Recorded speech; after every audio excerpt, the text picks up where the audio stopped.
السلام عليك يا وارث آدم صفوتي. السلام عليك يا وارث نوح النبي. السلام عليك يا وارث إبراهيم عليك يا وارث موسى عليك يا وارث عيسى. السلام عليك يا وارث محمد حبيب. السلام عليك يا وارث أمير المؤمنين. بسم الله الرحمن الرحيم. رب اشرح لي صدري ويسر لي امري واحلل عقدة من لساني يفقهوا قولي. روز در چه روز صحبت کردن نیه توان نمیکشه صحبت روزی که بدون این روزم امام زمان میگه من هر روز صبح و شام برای خون گریه میکنم. هر روز عاشورا امام زمان چقدر داره کجاش اشته گریه میکنه.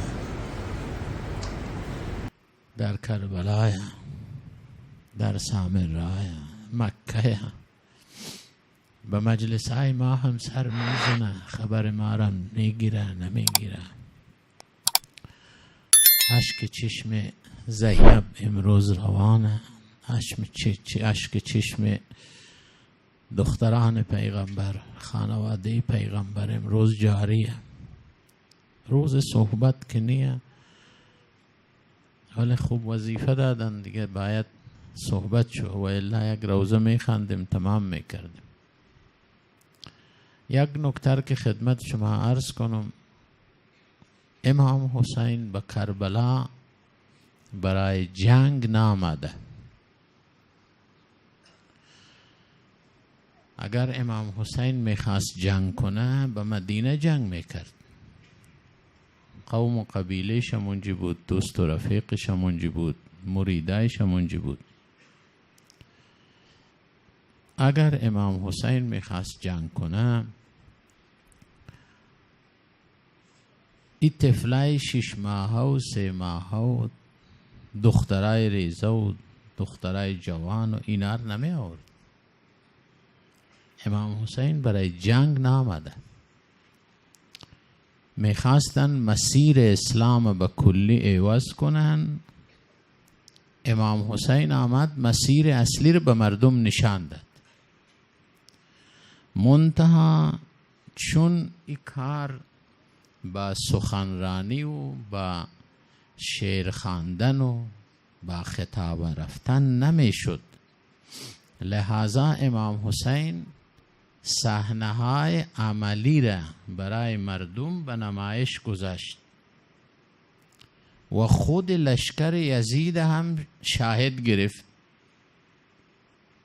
تمام وقایع کربلا از زبان لشکر یزید نقل شده. امام کارهای کرد که اسلام به عمل به نمایش گذاشت. هاکذا ابوالفضل عباس، حضرت علی اکبر، اینا همه هر کدوم به سهم خود آمدن و اسلام به نمایش گذاشتن. یک دوره قرآن در عاشورا تفسیر کردن که اسلام ایه، نه اوی که بالای چوکی پیغمبر ششته و شراب میخوره. نامش خلیفت المسلمین اما بیزو بازی میکنه. نامش امیر المؤمنین اما با محارم خودم زنا میکنه. اینا چیزایی که در تاریخ هم مگه هسته، مطالعه کنین دستی به شما معلوم میشه. امام آمد اسلام به شکل صحیحش برای مردم به نمایش گذاشت. یک صحنه نمایشی بود کربلا. چون دیگه راه نبود، راه برای گفتن نمانده بود، کسی نبود که نقل کنه. او زمان تبلیغ به دست دو قشر بود، یک ملا، یک هم شاعره.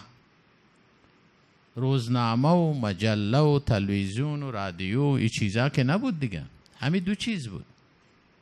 متاسفانه هم ملا جماعت هم شعرا پولخور شده بودن،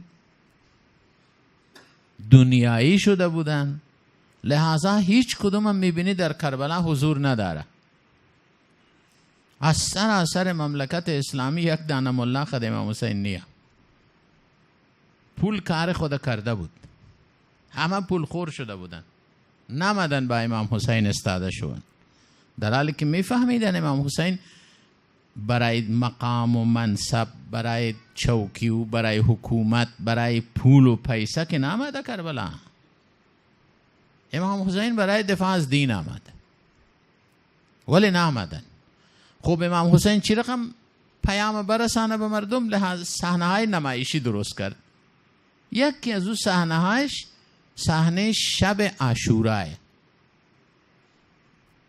روز مثل دیروز حضرت دم پیش خیمه شیشته، سر خود به زانوی خود مانده، حال یا خوابه یا نزدیک خوابه. یک دفعه صدای غلغله میشه، حضرت زینب میای میگه برادر صدای غلغله. امام حضرت ابوالفضل و چند نفر روان میکنه، میگه برین ببینین چی خبره. خبر میارن، میگن که بله امر شده که همین الان حمله میکنیم، بله خیمگاه امام حسین. جنگ شروع. خب اونا 30,000 نفر بودن در کل این خیمگاه. حال شما بگوین 100 نفر مرد، میگن 72 نفر، ولی خب تو بگو 100 نفر مرد. 100 نفر هم زن بودن، 200 نفر. خب 200 نفر پیش 30,000 نفر چیه؟ یک حمله دیگه، فقط 10 دقیقه، به 10 دقیقه همه جمع میکنن. امام ابوالفضل عباس روان کرد، گفت از اینا مهلت بگی، به خدا من عبادتش دوست دارم، استغفار و دعا رو دوست دارم، نماز زیاد دوست دارم، میخوام امشب عبادت کنیم. ابوالفضل رفت و منام مهلت دادن. امشب این رقم تیر شد. خب امام چی میخواه بگویم؟ هر حرکت امام در تمام زندگیش، مخصوصا در کربلا، هر حرکت امام تفسیر چند آیه قرآن. خداوند متعال در قرآن به تمام زمانها قسم میخوره.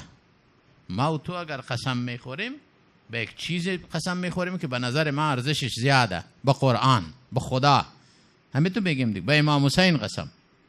ولی خدا رو بیا ببین به چی قسم میخوره که میخواه بفهمانه که اینا ارزش داره، که من خدا به اینها قسم میخورم برایت. به تمام زمانها قسم خورده. والفجر، همون لحظه که بین سیاهی یک سفیدی بالا میشه، همون اول صبح دیگه میشه. و صبح در قرآن داره میناره، قسم به صبح. صبح دیگه وقتی که روشنایی شده، وقتی که روشنایی شده. و الضحى تقریبا ساعتای 2:30. والعصر قسم به عصر یعنی ساعتای 3 و 4. واللیل قسم به شب، همین سر شب میگن لیل. واللیل اذا ادبر قسم به او آخرای شو. خدا چی میخواه به ما تو بگویم؟ میخواه بگویم هر لحظه شبانه روز اونقدر ارزش داره که من خدا بهش قسم میخورم. صحیح شد؟ این لحظه ها را قدرش بدن. امام حسین 57 سال عمر کرده، 57 سال عبادت خدا را کرده. حالا می یک شبم نکنه چی میشه؟ یک شب دیگه اضافه شده چی میشه؟ ما میگیم چی میشه، ولی روایات و آیات قرآن وقتی میبینی یک شب خیلی کارا مردم به یک شب میکنن، به نیم ساعت مردم خیلی کارا میکنن. روز عاشورا هر 5 دقیقه عقلش بکار انداخت، 5 دقیقه که ما کجا میرو؟ مثلا ما امام حسین کشتیم خلاص شد، یزیدم به ما جایزه داد 1 دانه 2 دانه 3 دانه باغ، یا مثلا به فلانی ولایت ما والی مثلا. خب بعدش چی؟ چقدر وقت زنده ایم؟ 1 هفته 2 هفته 1 ماه سال 4 سال 5 سال بعدش مرگ هست یا نه؟ با کدوم رو به او دنیا بریم؟ به پیغمبر چطور نگاه کنیم؟ به حضرت زهرا چی رقم نگاه کنیم که اولادش ما شهید کردیم؟ 5 دقیقه بیشتر نشد، عقلش به کار انداخت، نجات پیدا کرد. همو هر که باید ما و تو امروز شر لعنت میکردیم در کنار شمر و عمر سعد و عبیدالله ابن زیاد و یزید و اینا، او هر با 5 دقیقه تفکر و با 5 دقیقه تعقل خود نجات داد. با گفته که دانشمندا میگه هر پلید هر شهید شد، که امام جعفر صادق علیه السلام فرمود هر کس زیارت جد ما ابی عبدالله الحسین علیه السلام برود و زیارت هر نرود به ما جفا کرده است. این مقام ببین، این مقام ببین. میتونی از وقت خیلی خوب استفاده کنی. یک شب امام حسین میفهمه که در یک شب آدم چی کارایی میتونه بکنه. حضرت عیسی علیه السلام یکی از معجزاتش زنده کردن مرده ها بود. اما سر قبر مادر خود حضرت مریم سلام الله علیها را زنده کرد. مادر آرزوی داری؟ گفت بله، آرزویم ایه که یک دفعه مرا به دنیا برگردانن، یعنی زنده شوم، 2 رکعت نماز بخوانم پس بمرم. گفت مادر جان، او صحنه مرگ، او سختیای مرگ، اونا رو که تیر کردی دیدی، حال باز دوباره میخوای او سختیار رو تیر کنی به خاطر 2 رکعت نماز؟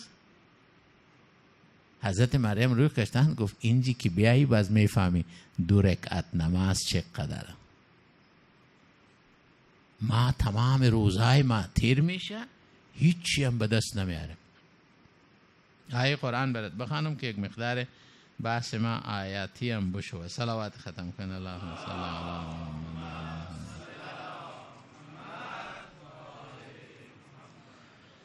حتی اذا جاء احدهم الموت، وقتی که مرگ می آید سراغ شما، همه ما، قال، هم مگی ما داد میزنیم، رب ارجعون، ای خدا مرا برگردن.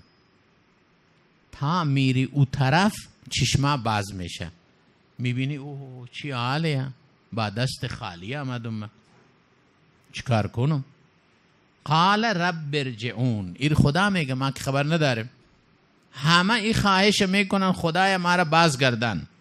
لعلی اعمل صالحا فیما ترکتو، دنیایی که از ما مانده، پول و پیسه که از ما مانده، میخوام یک کار صالح درو بکنم، یک خیرات بدم، یک خانواده مسکین تامین کنم، یک کار خیر، برای یک عمل صالح مرا به دنیا برگردان. این همه میگن. خدا چی میگه؟ کلا. کلا به زبان فارسی ما و شما میشه چخه، که به سگ میگیم ما. خدا با همی توهین و با همی تحقیر بهت میگه کلا، چپ. 60 سال 70 سال تو به دنیا نگاه داشتم، وقت دادم بد، استفاده نکردی. حالا میگی میخوام برم یک عمل صالح انجام بدم. کلا انها کلمتون هو قائلها، یه حرف مفت میزنه، پس کن این شر. و من ورائهم برزخ الی یوم یبعثون. دیگه آیه داریم، این در سوره مؤمنون بود. در سوره مبارکه منافقون داریم. یا ایها الذین آمنوا لا تلهکم اموالکم ولا اولادکم عن ذکر الله. ای کسانی که ایمان آوردن مراقب باشن که اموال شما و اولاد شما را از یاد خدا غافل نکنند. شما را از یاد خدا غافل نکنند. و من یفعل ذلک، هر کسم گرفتار ای بلا شوه، گرفتار زن و اولاد و پول و پیسه شوه، فاولئک هم الخاسرون، اینا تاوان کردن. خاسرون یعنی او کسایی که سرمایه رم باخته، یک چیزم قرض داره، این میگن خاسرون. و انفقوا مما رزقناکم من قبل ان یأتی احدکم الموت، پیش از اینکه مرگ شما فرا برسد در راه خدا انفاق کنن. هر چی که داری، پول داری، در راه خدا بده. عزت و آبرو داری، از عزت و آبرو اختیر شو. علم داری، از علم هر چی داری در راه خدا انفاق کن. تا جایی که وسط میرسه دستگیر مردم باش. من قبل ان یأتی احدکم الموت فیقول، اونج دیگه که مرگ رسید بس خودت داد میزنی، رب لولا اخرتنی الی اجل قریب، خدایا اگر یک لحظه دیگه به من مهلت بدی، یک کم دیگه مهلت بدی، فاصدق و اکم من الخاسرین من الصالحین. یک لحظه به من که مهلت بدی، یک کار صادقانه میکنم و میخوام از صالحین شم. این آرزوی هم مگیه در دنیا. خدا میگم این جاگه غمخ بخو، پیش از این که با او کشکم بفتی، پیش از این که اونجی به پشیمانی بفتی، همینجا استفاده کو از عمر خود. عمری که به تو دادم یکی از چیزهایی که خدا سوال میکنه. در قرآن داریم ثم لتسألن یومئذ عن النعیم، فردا روز محشر حتما چند تا تاکید داره یه شریفه، حتما از اون نعمت هایی که به تو دادم سوال میکنم. هر چی نعمت هایی که به تو دادم. خب اون نعمت ها چیه؟ یکیش عمره. پیغمبر خدا صلی الله علیه و آله و سلم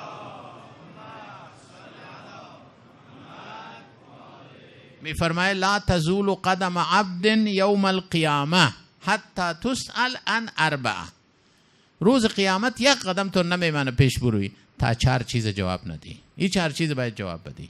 عن عمره فیما افنا، از عمرت پرسان میکنه که کجا فنا کردی. و عن شبابه فیما ابلاه، از جوانیت پرسان میکنه که این جوانیر کجا پاره کردی. ابلا لفظ بلایا، نه بلا به عربی میگه بلا ثوبه، پیرنش از بس پوشید دیگه پاره شد، هیچی نمانده به پیرنش، این میگن بلا. نه ابلا این میگه جوانی خدا کجا پاره کردی. بعد از مال و داراییت پرسان میکنه، بعدم از ولایت ما پرسان میکنه. 4 سواله. خب روز قیامت من بارها به سر منبر گفتم بعضی چیزا از خود سوال کنیم. ملت که سوال نداره هیچ وقت رشد نمیکنه. یاد شما باشه سوال کنه. چرا روز قیامت 50,000 ساله؟ چرا؟ مگه من چند سال عمر میکنم؟ 60 سال 70 سال ای 100 سال. خب 100 سال عمر کردم، اگر ذره خدا خیمه حساب کنه باید به 100 سال حساب ما تمام شود دیگه. خب چرا 50,000 سال من استفاده کرده؟ این سوال کردین از خود؟ این 50,000 سال به خاطر ایه که از هر نعمتی که به تو داده جدا سوال میشه. از چیشیم؟ از امو روزی که تو به بلوغ رسیدی خودت حساب میکنه. روز چهارشنبه بوده، فلان وقت بوده، از فلان وقت تو به بلوغ رسیدی، دیگه تکلیف بر تو لازم شد. ساعت بعدش چیکار کردی؟ ساعت 8 چیکار کردی؟ 9 10 11 همه تو برن دیگه. هر شبانه روزه لحظه لحظه رسپشت حساب میکنه. آقای قرائتی نقل کرد، گفت ما با مکه معظمه عروس امام خمینی رو دیدم. گفتم فاطمه جان چی خبر؟ همون روزایی بود که امام فوت کرده بود. چی خبر؟ گفت روح با ما گشتن، گفت که امام به خواب دیدم. با ما گفت فاطمه جان امی دستت که تو بالا میکنی هنوز حساب داره. چرا دستت بالا کردی؟ چی دلیل داشت؟ یک قصه کردم برای شما. یکی از عرفا یک نفر میره پیشش میگه من میخوام شاگردت شم در عرفان. خیلی خوب بفرما بریم. اینا روان میشن، ما بین کوچه شاخ درخت از اولی بدر شده، معنی کوچه. این نفری که خدیزی عارف میره یک بلگ میکنه. این عارف استاده میشه میگه چی کار کردی؟ این چی کار بود کردی؟ او ایران میمانه میگه چی کار کردم؟ یک دانه بلگ مثلا کردم، کار نکردم. گفت بابا یک موجود خدا که داشت تسبیح میگفت عبادت میکرد، این رس عبادت انداختی. خدا که در قرآن امیر میگه کلی موجوداتی که هستن همه دارن عبادت میکنن، همه تسبیح میکنن، همه سجده دارن. اتفاقا قرآن میگه همه هم درک دارن. مثل شما انسان هم یک بی درک نیست، اونا درک هم دارن. میفهمن که سبحان الله وقت میگن یعنی چی سبحان الله. با تمام وجود سبحان الله میگن، الحمدلله میگن. این قرآن میگه یه عرفاره. اولا این موجود بود، زنده بود، عبادت خدا رو میکرد، تسبیح خدا رو میکرد، از ذکر خدا انداختیره. دوما مؤمن کار عبث نمیکنه. حالا می کاری که تو کردی ای به درد دنیایت میخوره یا به درد آخرتت میخوره؟ مؤمن که کار عبث نمیکنه. چرا ای کار کردی؟ سو من مال مردمه. فردا روز محشر به پل صراط پیش استاده میشه، بلگخ میخواه. میتونی بدی؟ خب حدیث داریم که 1 درهم مال مردم خورده باشی روز قیامت به پل صراط پیش استاده میشه، از پیشت میخواه. خداوند متعال که عادل دیگه. 40 نماز قبول شده تر در نامه عمل زو میمانه به جای او 1 دانه درهمی که از خوردی. بلکه مال مردم بود. تو مال مردم برای چی تصرف کنی؟ دیگه ای که تو که میکنی یک کلانی دنبال تو 4 تا بچی خورد روان باشه، نگاه کنه که این بلگ کن، اونا بس شاخه میکنن. میکار خوبیه دیگه. همه طور برایش حساب کرده 12 تا گناه. ما متوجه نیم. فردا روز محشر حساب که میکنن این میره رقم حسابه. هر گوشیش جدا جدا حساب داره. گاهی وقتا میشه 1 کلمه حرف، این در زندگی علما ما داریم دیگه، در خوابشان را دیدن 1 کلمه حرف 1 سال او طرف تر بند مندازه. چرا همی حرف زدی؟ با همی حرف تو دل 10 نفر شکست. 10 نفر از مسجد بیزاری شدن، از عبادت بیزار شدن. چرا این حرف زدی؟ گاهی وقتا ما متوجه نیم. خب چی میخوام بگم؟ میخوام بگم که این عمر هر لحظهش ارزش داره. امام حسین میخواستی پیام مخابره کنه که یادت باشه 1 شبم 1 شبه خیلی ارزش داره، خیلی ارزش داره. ورزشکارا ایر میفهمن این نکته که من میگم. میبینین در فوتبال تابم دقیقه 90 میدون. هر دقیقه برایشان ارزش داره، حتی دقیقه 90. چون بسیار بازی هم شده که در این دقیقه 90 گل زدن. این اتفاق افتیده دیگه. یعنی هر دقیقه ممکنه یک استفاده خوب بتانه بکنی. شما در ذکرایی که داره مثلا لا اله الا الله برن ببینن. الخو اینترنت در اختیار همگی شما ثواب لا اله الا الله. ببینین چقدر خدا در برابر یک کلمه که تو میگی لا اله الا الله چقدر برای تو مایه میگذاره. خوب صبح از خانه بیرون میشی با وضو بیرون شو. یکی از استادای ما میگم ثواب ریخته کو کسی که جمع کنه. از خانه بیرون میشی با وضو بیرون شو، ما بین راه میری لا اله الا الله لا اله الا الله تا دکان میرسی چغز میشی. پیغمبر اکرم ششته بود صلی الله علیه و سلم، گفت هر کس بگوی سبحان الله و الحمد لله و لا اله الا الله و الله اکبر، خداوند متعال یک درخت در بهشت برایش میکاره. حال درختای بهشت بعد برین به اینترنت سرچ کنین که درختای بهشت چی ویژگیایی داره. یک نفر روی کشتن گفت یا رسول الله من زیاد گفتم، برای من یک درخت زیاد خط بود. گفت بله، به شرط این که از اینجا آتشی نفرستاده باشی و درختها را نسوختنده باشی. یک غیبت میکنی کلن میسوزانی، یک فوش میدی، یک قسم بیجا میخوری. مراقب باشیم، هر لحظه عمر ارزش داره، از هر لحظه باید درست به جای استفاده کنی. متاسفانه چیزی که در بین ملت ما ارزش نداره همین نعمت بزرگ خدایه، همین نعمت عمره. یک وقتی پیش یک استاد رفتم، آیت الله فلسفی خدا رحمت کنه، من که قندار می آمدم رفتم پیشش، پرسان کردم گفتم آقا یک نصیحت بفرمایید که من طرف قندار روانم. گفت فرزندم حساب ما با حساب مردم دیگه فرق میکنه. دکاندار گلاس گران داده، روز محشر پیش استاده میشه پیسیخ میخواه. اون روایت شنیدی، حساب ما و شما ملا فرق میکنه. از تو پرسان میکنه فلان وقت فلان جا منبر رفتی چند نفر شیشته بود پای منبرت؟ میگی 500 نفر 400 نفر. چقدر صحبت کردی؟ نیم ساعت. جمع کشانر میشه 200 ساعت. 200 ساعت عمر بنده های مرا نه پولای بنده های، عمر بنده های مرا گرفتی. چی گفتی؟ مدیون اگر برای هر منبر از 7 ساعت کمتر مطالعه کرده باشی سر منبر نرو. اینا حساب داره، عمر بنده ها حساب داره. این پیام امام حسین انشاءالله امروز روز عاشورا درست بگیرین و از عمر خود درست استفاده کنین، مثل نسل‌های گذشته که واقعا عمر هدر دادن، عمرشان به میله‌های شالمال و میله‌های شاقه تیر شد.